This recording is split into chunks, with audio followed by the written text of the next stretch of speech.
So welcome to Classics with Kelsey and Sarah, and today we're going to talk about Mansfield Park by Jane Austen, which both of us love Jane Austen. I think I had read the book before, but it had been a long time ago.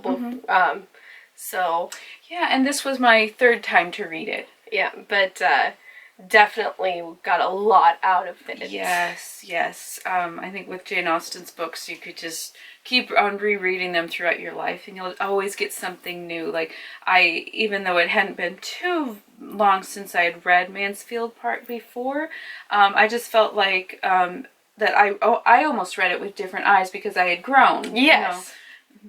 I think a lot of Mansfield Park suffers a lot for readers because there's so many ideas that are foreign to our modern way of thinking.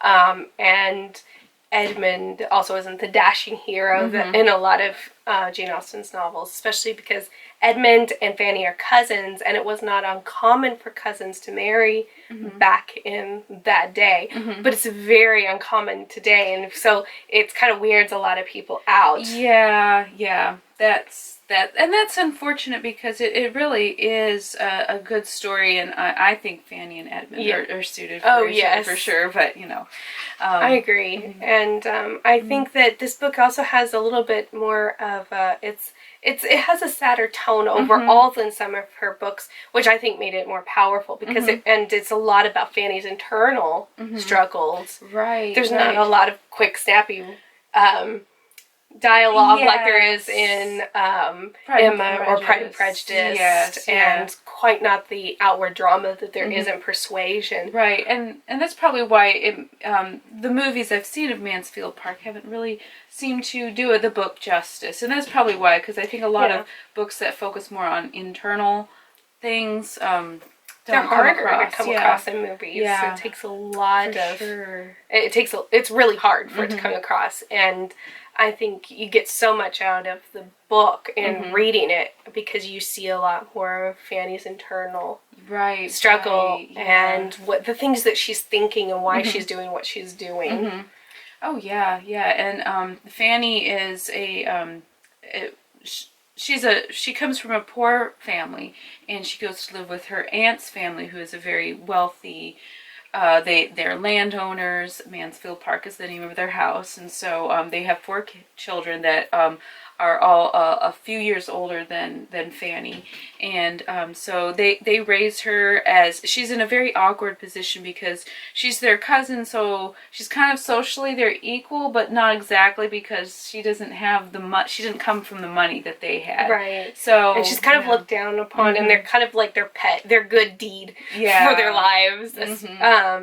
They especially, I feel like at the beginning you really get the feeling that they feel like they're being very magnanimous to take her in, and they're being so generous. It's not that they don't like Fanny or that they're not, it's not like they're unkind, but they just are more impressed with their own kindness in doing this. Yes, and so she just she has a hard time growing up and in that environment, and Edmund is the one who is the kindest to her and the most understanding. And really the one that treats her like he would anybody else. Right. Cool. Yeah, and so she's 18, I believe, when most of the events of the novel take place, and so just a very like the coming out age in the Regency, and so the plot also kind of takes a twist when these two siblings come to live at the parsonage nearby, and Henry and Mary Crawford. Yes. So they're kind of the villains of the story, you would say, but they're also portrayed pretty sympathetically as well. So, I know that we talked about this when we were talking over the novel, because we always meet up and talk about the novel that we read that month, and it's like there were all the characters, they had such a potential, they had choices to make throughout the novel. Everybody had either to do the right thing or the wrong thing, and you see that everyone's given kind of an opportunity and environment where they could choose the right thing. Like the Crawfords, obviously they come from a very poor moral background. Their wife has died, and he moved his mistress in, and so they've grown up around people obviously that don't have a lot of refined speech and not a lot of morals, and so but then they come to live with a a half sister who's, you know, a parson's wife, and they're around people who are making better choices, and so they have an opportunity to change. And even at some points, especially in Mary, you can see her making, like, strides, like, thinking about doing the right thing. Yes. The cousins, Mariah and Julia, who are Fanny's cousins, you see, like, they have opportunities as well. Right. Because especially Mariah's character, they have, because she's engaged to this guy she doesn't really care about, and she has opportunities to make a good decision, even if it's a hard one, but she decides, you know, she'd rather have money than make a good decision. So it's... Yeah, and that's one thing that you notice about Fanny, that she's, you know, she's very quiet, she's not very sure of herself, but she still has this strong moral core, and she makes the right choices, even though it's hard sometimes. Sometimes it's just really hard, but she's really somebody to admire. Right. And even a lot of people, there are several choices she makes that people completely misunderstand.